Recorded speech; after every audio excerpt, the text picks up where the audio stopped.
बिस्मिल्लाहिर्रहमानिर्रहीम। एक तो मैं फर्स्ट ऑफ ऑल पहले ये बता दूं कि ये लेक्चर 11 12 है, पीछे 3 लेक्चर हैं जो नेक्स्ट वीक होंगे और आपके मिड जो हैं वो 21 से हैं। ये अभी कंफर्म हो जाएगा नेक्स्ट वीक के ऑनलाइन होने हैं कि फिजिकल होने हैं, ठीक है।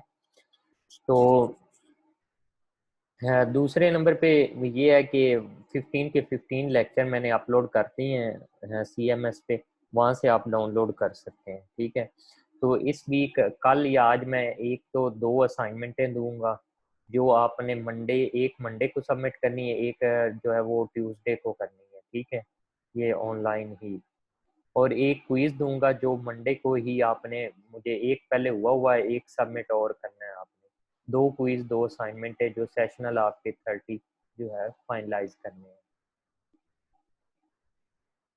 ठीक है। अभी जी ओके सर। लेक्चर स्टार्ट करते हैं। लेक्चर नंबर 11 12 है, तो फ्रिक्शन, ठीक है। फ्रिक्शन, हाँ, जो इस लेक्चर आउटलाइन है frictional force block on an incline plane. तो द एंगल ऑफ रिपोज क्या होता है, problems involving friction, simple machine and friction, और फ्रिक्शन क्लचेज एंड ब्रेक्स। तो व्हाट इज फ्रिक्शन? फ्रिक्शन क्या होती है? Frictional force is a shear force that acts tangent to the surface of contact between two bodies. This force opposes sliding motion between the bodies. तो ये एक ऐसी force होती है जब दो बॉडीज को आपस में हम स्लाइड करते हैं तो उस दौरान प्रोड्यूस होती है। अगर इस पिक्चर पे आप गौर करें तो यहाँ पे देखें, एक बॉडी है, उसके ऊपर दूसरा बॉडी हम जब स्लाइड कर रहे हैं तो स्लाइड करने के दौरान जो फोर्स क्रिएट हो रही है इन दोनों के दरमियान, that is called a friction. Friction आप define कर सकते हैं when we slide one body RD onto an other body, when the force creates that force will be categorized as a frictional force. तो ये फ्रिक्शनल फोर्स होती है जब एक बॉडी को दूसरे बॉडी पे स्लाइड करते हैं तो एक फोर्स क्रिएट होती है, उसे हम जो है वो फ्रिक्शनल फोर्स कहते हैं। अब है यहाँ पे देखें तो जब फ्रिक्शनल फोर्स जो होती है वो प्रोड्यूस होती है, हमने रिजल्टेंट वगैरह पढ़े थे, तो ये फ्रिक्शनल फोर्स होती है। फ्रिक्शनल फोर्स जो है वो डायगोनल पोजीशन में ये शो हुई है, लेकिन जब रिजल्टेंट या डायगोनल फोर्स होती है, ये फोर्स होती है डायगोनल। तो हर फोर्स के जो होते हैं रिजल्टेंट या डायगोनल फोर्स के दो कंपोनेंट्स होते हैं। अगर ये दो कंपोनेंट्स है, एक होता है एक्स डायरेक्शन में जिसको नॉर्मल फोर्स एफ एन से डिनोट किया हुआ है, दूसरा होता है एफ वी जो होता है वो शेयर फोर्स होती है, जो इसको इस तरह जो है वो डिनोट किया हुआ है। जब बॉडी स्लाइड करते हैं तो फ्रिक्शनल फोर्स क्रिएट होती है, तो वो दो कंपोनेंट्स बनाती है, एक शेयर फोर्स और एक नॉर्मल फोर्स। तो ये सारी थ्योरी में यही लिखा हुआ है, F V is called the frictional force, ठीक है। उसके बाद जो होता है frictional force force can be viewed as a positive force because it exists only when it is needed to oppose the forces that tend to cause one body to slide relative to another body। कि ये कहते हैं कि ये positive होती है, लेकिन ये कब प्रोड्यूस होती है? जब एक बॉडी को दूसरे बॉडी पर स्लाइड किया जाता है। For example the horizontal component of the force. तो इस पिक्चर में अगर हम देखें अब जो है वो नेक्स्ट ये है कि फ्रिक्शनल फोर्सेस, फ्रिक्शनल फ्रिक्शन का पता चल गया, फ्रिक्शनल फोर्स होती क्या है। तो अब है फ्रिक्शनल जो है वो coefficients, facts and coefficients of friction. तो जब हम लुब्रिकेंट्स वगैरह जैसे ऑयल्स है, such as oil wax and graphite reduce friction by providing a film that separates the body into contact. जब हम ऑयल यूज करते हैं, वैक्स एंड ग्रेफाइट, तो ये फ्रिक्शन को रिड्यूस कर देते हैं। समटाइम्स अगर आप सिंपल सी एग्जांपल है कि अगर लोहे आयरन के जो डोर्स होते हैं, आयरन के डोर्स के जो हैंडल होते हैं, जब हम बंद करने लगते हैं तो वो बड़े हार्ड हो जाते हैं। जब हार्ड हो जाते हैं तो हम मूवमेंट देते हैं, तो वो जब एक बॉडी दूसरे बॉडी पे स्लाइड कर रहे होते हैं, जब हम लॉक लगाते हैं तो वो कुंडे जो होते हैं, एक कुंडे को यानी कि हम मूव करते हैं, स्लाइड करते हैं कि दूसरी सरफेस में दूसरी बॉडी पे, तो वो बड़े हार्ड से यानी कि गेट वगैरह खुलते हैं। तो अगर हम उसमें ऑयल वगैरह लगाएं, वैक्स वगैरह लगाएं, तो आप देखेंगे कि उसकी जो फ्रिक्शनल फोर्स होती है वो क्या हो जाती है, कम हो जाती है। The force of static friction is maximum when the two bodies in contact are just ready to slip relative to each other. तो वो यही है कि स्टैटिक फ्रिक्शन जो होती है वो मैक्सिमम होती है जब बॉडीज जो होते हैं वो कांटेक्ट करते हैं, स्लिप होते हैं, एक दूसरे के ऊपर स्लाइड किया जाता है। उसके बाद जो इसके बारे में डिफरेंट जो होती हैं वो ओपिनियन होती हैं कि maximum value of frictional force between two content is in static equilibrium is reach. कि मैक्सिमम जो फ्रिक्शनल फोर्स वैल्यू कब होती है, जब when sliding between the two bodies is about to, जब स्लाइडिंग होना स्टार्ट हो जाती है तो ये फ्रिक्शनल फोर्स क्या होती जाती है, maximum. At this instant, sliding is impending, and this maximum force is determined expressing it depends upon the nature of the contacting surface. For example, the maximum value of frictional force is reduced considerably if the surfaces are lubricated. कि इसको reduce कर सकते हैं maximum value of, जब हम surface को lubricate। तो एक जो ऑसबोर्न रेनोल्ड था, ये फ्लूइड मैकेनिक्स में यानी कि जो रिसर्चर था, इसने रिसर्च की थी of fluid mechanics attributed the slipperiness of ice to a lubricating film of water. He concluded that very cold ice would not be slippery, a conclusion that was verified at Arctic Explorer कि जब बर्फ जो होती है, cold ice होती है, वो इतनी ज्यादा स्लिपरी नहीं होती है, जब ये पिघलती है, मेल्ट होती है, तो ये स्लिपरी हो जाती है। उसके बाद the maximum force of friction increases as the normal force between the body increases. कि जब आगे इक्वेशन में भी हम देखते हैं अगली स्लाइड्स में कि कैसे जो होती है वो फ्रिक्शनल फोर्स इंक्रीज करती है क्योंकि जब नॉर्मल, इसका मतलब क्या हुआ कि जो फ्रिक्शनल फोर्स है हमारी वो डायरेक्टली प्रोपोर्शनल किसके है, नॉर्मल फोर्स के। कि जैसे जैसे हमारी नॉर्मल फोर्स जो है वो इंक्रीज करेगी, साथ ही फ्रिक्शनल फोर्स, ये इक्वेशन से मैथमेटिकल इक्वेशन भी आगे स्लाइड्स पे आ रही है, उससे भी ये चीज क्लियर हो जाएगी कि कैसे जो है वो नॉर्मल फोर्स जो है वो बढ़ती है तो फ्रिक्शनल फोर्स भी साथ साथ बढ़ती है।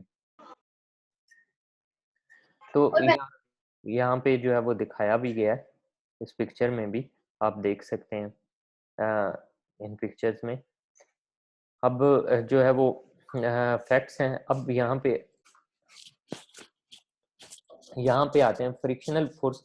और हमने अभी पढ़ा था कि जैसे नॉर्मल फोर्स, फ्रिक्शनल फोर्स बढ़ती है, इसका मतलब नॉर्मल फोर्स भी बढ़ती है। तो यहाँ पे ये इक्वेशन है, फ्रिक्शनल फोर्स अगर आप फाइंड आउट करना चाहते हैं तो इस इक्वेशन से F S is equal to mu S N. And अगर आपके पास नॉर्मल फोर्स की वैल्यू है, नॉर्मल फोर्स का पता है, तो म्यू एस जो होता है ये कोएफिशिएंट ऑफ स्टैटिक फ्रिक्शन होता है। फ्रिक्शन की बेसिकली जो होती हैं टू टाइप्स होती हैं, वो भी हम पढ़ेंगे आगे, दोनों की इक्वेशन है। एक होती है स्टैटिक होती है, ये उसको एस, जब एफ एस और म्यू एस, तो एफ एस लिख लिया स्टैटिक फ्रिक्शन फोर्स, और म्यू एस जो होता है स्टैटिक फ्रिक्शनल फोर्स कोएफिशिएंट। तो ये जो होती है स्टैंडर्ड वैल्यूज होती हैं। आगे एक चार्ट मैंने ये स्लाइड पे लगाया हुआ है, आप वहां से जो है वो देख भी सकते हैं। उसके बाद जो है वो है, यहाँ पे ये एस लिखा हुआ है, बेसिकली ये mu s is a parameter that depends on the nature of the content in force for two unlubricated in contacts x mu s है basically is approximately constant. This constant is called the coefficient of static friction. मैंने बताया भी है coefficient of static friction. तो अगर mu S जो है वो रेशियो किसकी है frictional force over normal force. इसी इक्वेशन से ये ड्राइव किया हुआ है, ये नहीं आया कि ये कहाँ से आया। तो अब दूसरी टाइप मैंने अभी मेंशन भी की थी, दूसरी टाइप जो है वो कौन सी है, काइनेमेटिक फ्रिक्शनल। तो वही सिर्फ जो है वो जैसे जैसे सेम है, बट जस्ट हमने वैल्यू चेंज किया कि एफ एस की जगह के लिख दिया है। तो जैसे नॉर्मल फोर्स इंक्रीज होगी तो इसका मतलब काइनेमेटिक फ्रिक्शन भी इंक्रीज होगी। ठीक है, के जो है वो क्या है जी, ये kinematic coefficient friction, coefficient of kinetic friction है ये वाला के जो है। तो ये अब फैक्ट्स थे जो मैंने बताए है, ये सारी जो है। उसके बाद थर्ड जो टॉपिक्स आ जाते हैं, एक तो यहाँ पे आपको फ्रिक्शन, जो हम जितना हमने पिछले पढ़ा है 2 आर्टिकल में, फ्रिक्शन पता होना चाहिए फ्रिक्शन होती क्या है। ठीक है, फ्रिक्शन के ऐसी फोर्स जब टू बॉडी स्लाइड करते हैं तो एक फोर्स जनरेट हो जाती है, उसके फ्रिक्शन कहते हैं। उसके बाद फ्रिक्शन के इफेक्ट्स क्या है? फ्रिक्शन की दो टाइप्स हैं, स्टैटिक फ्रिक्शन और जो होती है काइनेमेटिक फ्रिक्शन। ये मैं पीछे जो दो आर्टिकल पढ़े हमने उनको ही अब एक्सप्लेन कर रहा हूँ। तो दो टाइप्स हैं जो हैं वो, एक है स्टैटिक फ्रिक्शन और एक है काइनेमेटिक फ्रिक्शन। स्टैटिक फ्रिक्शन की इक्वेशन इक्वेशन आपको पता हो, F S is equal to mu S, और एफ के की इक्वेशन। तो इसमें आप आगे एक्सप्लेन कर सकते हैं कि म्यू एस क्या है, कोएफिशिएंट ऑफ स्टैटिक फ्रिक्शन है, कि एफ म्यू के क्या है, कोएफिशिएंट ऑफ काइनेटिक फ्रिक्शन है। और ये भी बता सकते हैं कि जो फ्रिक्शनल फोर्स होती है वो डायरेक्टली प्रोपोर्शनल किसकी होती है? नॉर्मल फोर्स की। तो ये जस्ट लेक्चर, बाकी जो है वो टेक्स्ट आपने पढ़ लेना है, लेकिन ये आपकी काम की चीजें हैं। उसके बाद थर्ड जो है article, block and in inclined plane the angle of repose. जब एक ब्लॉक है उसको इंक्लाइन, हमेशा देखें जो इंक्लाइंड सरफेस जो होती है उस पे कोई भी चीज है स्लाइड करनी इजी होती है। इसकी एग्जांपल ये है कि कभी आपने गंदम वगैरह वो लोड करते हुए देखा होगा ट्रॉलों पे, तो क्या वो हॉरिजेंटली लोड कर रहे होते हैं? नहीं। नहीं ट्रक पे क्या वो वर्टिकली सीधा इस तरह कर दें और सीधा फट्टे पे चढ़े? और वो कभी भी नहीं हो सकता। और इसका मतलब क्या होता है कि वो, अगर ये ट्रक है तो ये जो होता है वो जो भी बेंच वगैरह लगाते हैं, बेंच लगाते हैं, इस तरह इंक्लाइंड होता है वो। का आप गौर भी करना, ये इंक्लाइंड, क्योंकि इंक्लाइंड जो है वो इजीली आप, इसीलिए जो चीजें वगैरह उतारी जाती हैं वो ना तो 90 डिग्री पे वो फेंकी जाती हैं, उनको भी इसी तरह आराम से सेफ्टी पर्पज के लिए उतारा जाता है। तो ये इंक्लाइंड ही उतारा जाता है। जब इंक्लाइंड चीज जो होती है, एक सरफेस है उसके ऊपर दूसरी सरफेस स्लाइड कर रही है, तो फ्रिक्शनल फोर्स प्रोड्यूस होती है। जब फ्रिक्शनल फोर्स, तो सम कुछ ना कुछ ये एंगल भी बनाती है। तो ये जो एंगल फाई बनता है जब बॉडी स्लाइड करते हैं, इंक्लाइन करते हैं, that is called angle of repose. तो एंगल ऑफ रिपोज का पता चल गया कि ये अब ये थी तो इसकी फ्री बॉडी डायग्राम बनी, तो ये एंगल ऑफ रिपोज जो है वो बन जाता है। उसके बाद जो होते हैं, जारी बात है, जब मैंने पहले भी अभी मेंशन किया पीछे, जब इंक्लाइंड सरफेस होती है, ये वाली इंक्लाइंड है सरफेस, तो इसके दो कंपोनेंट्स बनेंगे, एक एक्स बनेगा एक वाई बनेगा। तो अगर एक्स कंपोनेंट हमने फाइंड करना है तो F minus W sine phi, ये वाला जो है साइन इधर जो है वो थीटा है फाई। इसी तरह एफ वाई फाइंड करना है तो N minus W cos phi. तो अब एन के, ये एन है ठीक है, और एन और एफ गिवन है, तो आपको एक्स कंपोनेंट और वाई जो है वो कंपोनेंट फाइंड आउट हो जाएंगे। वही सेम ये टेबल है जो मैंने कहा था, म्यू एस और म्यू के, ये स्टैंडर्ड वैल्यूज हैं। ये जैसे आपको मटेरियल, अगर लेट्स सपोज मैं कहता हूँ मटेरियल जो है वो कास्ट आयरन है, स्टील है, ठीक है, इसी तरह रबर है, स्टील होना ऐसे, तो आपको ये, अब यहाँ पे देखें दो मटेरियल आएंगे, तो फिर अगर अकेला नहीं आएगा कि स्टील ही है, क्योंकि जो कोफिशिएंट ऑफ फ्रिक्शन है, तो इसका मतलब कोई चीज किसी पे स्लाइड करेगी तो आप म्यू एस लिखेंगे ना। तो सरफेस इन कांटेक्ट, अगर स्टील ऑन आइस है तो ये वाला म्यू एस की वैल्यू होगी, और ये जो है वो म्यू के की वैल्यू, और नॉर्मल फोर्स आपको गिवन होगी, तो आप इजीली जो है वो कैलकुलेट कर सकते हैं। इस लेक्चर में से मैं आपको क्विज जो है वो दूंगा, यहाँ से ये आपके पास ही होगा, मैं दूंगा कि ये मटेरियल है, ये स्लाइड कर रहा है, नॉर्मल फोर्स ये है, तो आप कोएफिशिएंट ऑफ फ्रिक्शन जो है वो निकालें, ठीक है। तो मेंशन मैं कर दूंगा कि स्टैटिक फोर्स ये है, आपने जो है स्टैटिक फोर्स, अब ये देखें इक्वेशन सेम थी लेकिन म्यू एस और म्यू के की वैल्यू चेंज थी। अब कुछ लड़कों के अगर जेन में क्वेश्चन है, सर इक्वेशन तो सेम है, क्यों इन्होंने दो दफा लिखी, दो दफा क्यों? अब मैं कहता हूँ कि यानी कि फाइंड द फ्रिक्शनल फोर्सेस, तो दो टाइप्स, दोनों आपने म्यू एस और म्यू के की अलग अलग वैल्यू पुट करनी है, नॉर्मल फोर्स की वैल्यू सेम रहेगी, तो आंसर आपका चेंज होगा, ठीक है। अब प्रॉब्लम्स इन्वॉल्विंग जो फ्रिक्शन है वो कह रहे हैं, there is no sliding between conducting bodies and when sliding is not impending then the static friction F lies in the range F is 0 is less than F जब वो कहते हैं कि जो फ्रिक्शनल फोर्स है आपकी वो ज्यादा होगी, जब स्लाइडिंग नहीं हो रही तो स्टैटिक फ्रिक्शन जारी बात है जो है वो ज्यादा होगी। इसको एक केस में ये भी लिख सकते हैं आप, जो है ये इस केस में क्या बताया कि जब स्लाइडिंग नहीं होगी तो बॉडी स्टैटिक में है, जो तो स्टैटिक फ्रिक्शन ज्यादा होगी। ठीक है, अगर बॉडी जो है वो आपका मूवमेंट कर रहा है तो फिर आपकी एफ के जो है वो ज्यादा होगी। ये भी उसी से रिलेटेड। अब जो थ्री जो है वो डिटर्मिनेट, स्टैटिकली डिटर्मिनेट आपको बताया था कि वो स्ट्रक्चर होते हैं कि जो इक्वेशंस ऑफ इक्विलिब्रियम के तीन है उनसे, यानी अननोन जो उनके रिएक्शन होते हैं वो तीन इक्वेशंस को यूज करते हुए सॉल्व हो जाएं। तो ये तीन केसेस हैं। Problems can be separated into three general categories. First category जो है वो क्या है, वो स्लाइडिंग इज इम्पेंडिंग। अगर स्लाइडिंग हो रही, in this case you know are told that sliding between the two bodies is, so you may construct the free body diagram of one of the bodies. The magnitude F is equal to Fs of the frictional force is given, and the sense of the friction is opposite to sense of impending. And you know about both the magnitude of the frictional force in terms of the normal force. तो ये पहला case क्या है कि sliding आपकी होगी और उस केस में आप फ्रिक्शनल फोर्स जो है वो फाइंड आउट करेंगे। दूसरा ये इम्पैडिंग यानी कि हुई नहीं है, अब स्लाइडिंग जो है वो हो रही है, अकरिंग हो रही है।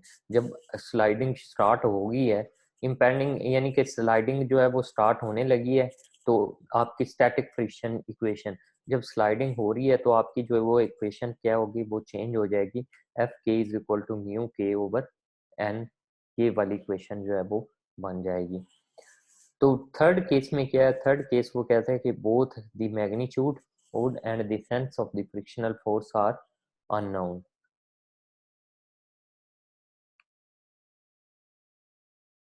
बोथ दी जो है वो क्या है, बोथ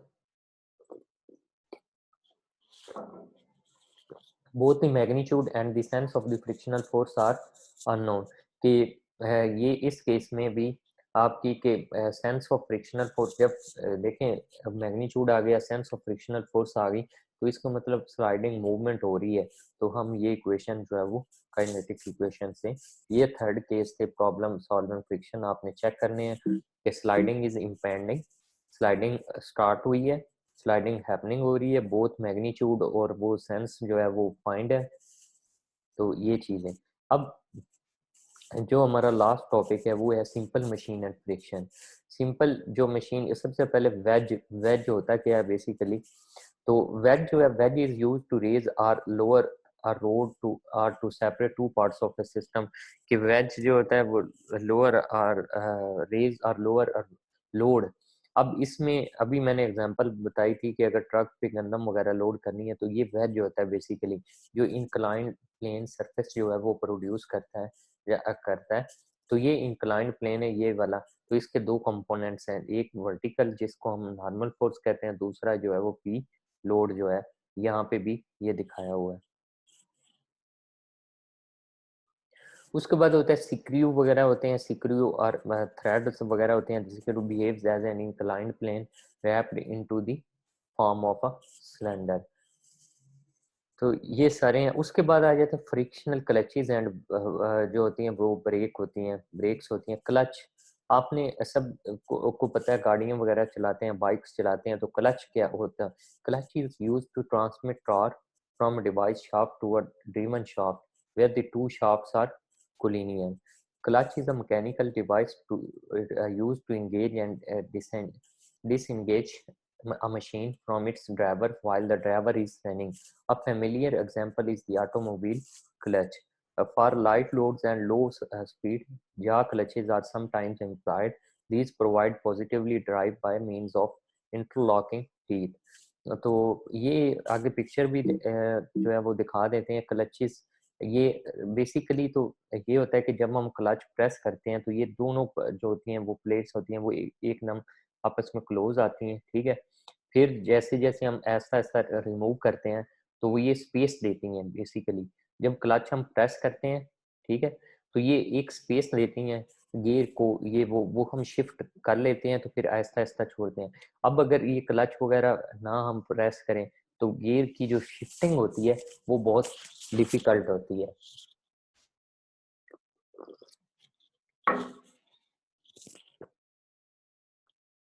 उसके बाद ये क्लच प्लेट्स होती हैं गाड़ियों वगैरह की, आपने देखा होगा। तो ये टीथ जो अभी बात हुई है तो ये साइडों पे लगे होते हैं।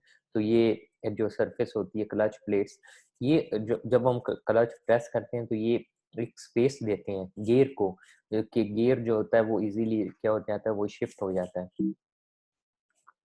इसी तरह जो है आगे ब्रेक्स होती हैं। Brake is use to reduce the speed of a rotating wheel, कि जब व्हील एक रोटेट कर रहा होता है गाड़ी का, तो जब हम ब्रेक प्रेस करते हैं तो उसकी स्पीड को रिड्यूस कर देती हैं कहती हैं। तो आपको पता है जहाँ पे भी रुकना हो ये वो, तो आप जो होती है ब्रेक ही प्रेस करते हैं। ये तो कभी नहीं करते कि क्लच प्रेस कर लिया तो गाड़ी रुक जाएगी। तो हमेशा जो होती है वो आपकी जो होता है वो क्लच ही जो होता है वो प्रेस किया जाता है, वो सॉरी ब्रेक्स प्रेस की जाती हैं to reduce the speed. Like clutches brakes come in a variety of types. I think in this book we discuss mainly disc brake. The disc brake shown schematically in figure, ये figure आगे show भी हुई हैं। तो इनमें show हुई हैं basically. इनका पर्पस जो होता है वो जो होता है व्हील स्पीड जो होती है उसको जो होती है वो कंप्रेस कर देती हैं, यानी कि जो स्प्रिंग होता है तो ये स्पीड जो होती है वो क्या हो जाती है आपकी, रिड्यूस होना स्टार्ट हो जाती है। तो ये ब्रेक्स इनके लिए जो होती हैं वो आपने देखा होगा टायरों वगैरह पे जो होती हैं वो डिस्क जो होती हैं वो लगी होती हैं। तो जब भी टायर वगैरह ओपन करते हैं मैकेनिक्स वो बताते हैं कि आपकी डिस्क, अगर डिस्कें अच्छी नहीं होंगी तो आपकी ब्रेक्स जो होती हैं वो ये इस तरह जो होती हैं गोल टाइप की, अगर टायर जब खुले तो आप देखना ये डिस्कें वगैरह लगी होती हैं। तो ये जो होती हैं ब्रेक्स वगैरह को जो होती हैं वो कंट्रोल करती हैं, ये वाली ब्रेक्स जो होती हैं। तो ये इनकी पिक्चर है। Disc brake function similarly to the disc clutch. Well designed drum brakes exert uniformly outward pressure on the drum from the brake shoe। तो ये जी आपके दो लेक्चर थे जो 5 आर्टिकल्स हमने पढ़े हैं, क्लचेस के बारे में, ब्रेक्स के बारे में, फ्रिक्शन की टाइप्स क्या हैं। ठीक है, तो इनके बारे में कोई क्वेश्चन है तो आप पूछ सकते हैं। Any question?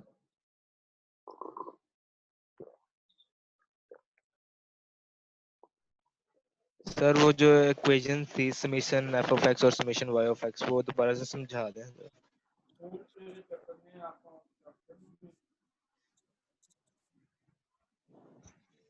ये वाली? यस सर, यही वाली। हाँ जी, जब देखें जो होती है ये हमने एक्स कंपोनेंट कंसीडर कर रहे हैं, तो ये जो यानी कि अभी देखें अगर तो फोर्स ये एफ लगी हुई है, एफ और एन जो है ये तो हमें पता है, एफ ये जा रही है इस केस में एक्स डायरेक्शन में है, ठीक है, और एन क्या है नीचे जो है वो आ रही है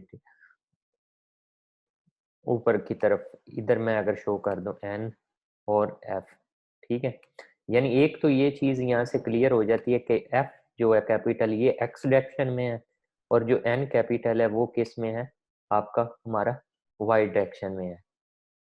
ठीक है, तो यहाँ पे अगर एक्स की मैं बात करता हूँ तो ये अपवर्ड डायरेक्शन, ये अगर लेफ्ट साइड डायरेक्शन में है तो मैंने एफ लिख दिया।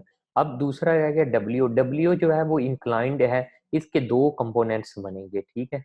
अब हमने एक मेथड पढ़ा था कि जब भी यानी कि इस डायरेक्शन में फोर्स अप्लाई हो रही है, अगर रिजल्टेंट फोर्स है तो हम ये head to tail rule method लगाते हैं। एक्स इस डायरेक्शन में हो गया तो ये हेड हमने लगा दिया, आखिरी हेड जो है वो मिलते हैं आपस में इसके हेड के साथ। अगर ये मैंने समझा, अब इसका इस डायरेक्शन में नीचे की तरफ है तो हमने ये डाउनवर्ड फोर्स लगा दी, ठीक है। अब हेड मिलाना है तो ये वाली, ये एक तो आपको क्लियर हो जाना चाहिए कि कैसे head to tail rule method के जरिए हम जो है वो यानी कि कंपोनेंट्स में डिसॉल्व करते हैं। अगर इस डायरेक्शन में है तो हम इस तरह चलते हैं, ठीक है। अगर इसमें है तो इस तरह चलते हैं। अब डब्ल्यू के दो कंपोनेंट्स है, एक है ये एक्स डायरेक्शन में है, अब एक ये थीटा यहाँ से बना रहा है जो एंगल ऑफ रिपोज है। हमने कहते हैं कि एंगल के सामने वाली साइड हमेशा साइन थीटा होती है। तो ये डब्ल्यू है, डब्ल्यू अगर इसको आप पाइथागोरस थ्योरम लगाए ना, एक तो ये है इसके एंगल के सामने वाली साइड जो है वो वर्टिकल होती है, तो एक ये हमारा कंसेप्ट मान जाता है कि ये वर्टिकल हमेशा जो होती है ना वो साइन थीटा होती है। ये ऐसा नहीं है, क्योंकि इस केस में एंगल ही इधर बन रहा है, तो इसलिए हम ये साइन थीटा इसको कंसीडर करते हैं। अब इस केस में एंगल इधर बन रहा है, तो असल में लॉजिक ये है कि एंगल के जो सामने वाली साइड है वो हमारी जो होती है वो क्या होती है, थीटा होती है। तो अब डब्ल्यू, एक तो साइन ये है कि हम इस साइड को अगर राइट साइड को पॉजिटिव मैं ले रहा हूँ इस फोर्स में, यहाँ पे देखें तो अब मैं लेफ्ट साइड को नेगेटिव लूंगा, ठीक है। अब ये लेफ्ट साइड पे जा रही है तो माइनस डब्ल्यू साइन थीटा आ जाएगा। इसी तरह अब एन देखें, एन ऊपर की तरफ है ना, आ गया माइनस। अब हमने ये साइड लेनी है, अब ये साइन थीटा के साथ वाली हमेशा कॉस थीटा होती है, ये भी डाउनवर्ड है। अपवर्ड हमने पॉजिटिव ली तो डाउनवर्ड क्या है, negative minus W cos theta या फाई जो भी वो मेंशन है, ठीक है। अब आगे की समझ कोई और पूछनी है इसमें चीज?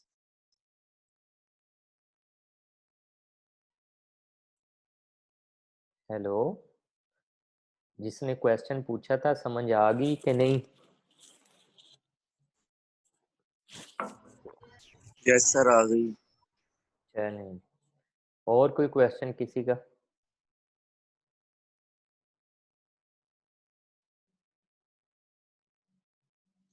लेक्चर से रिलेटेड कोई क्वेश्चन नहीं तो फिर कोई और बात करनी है?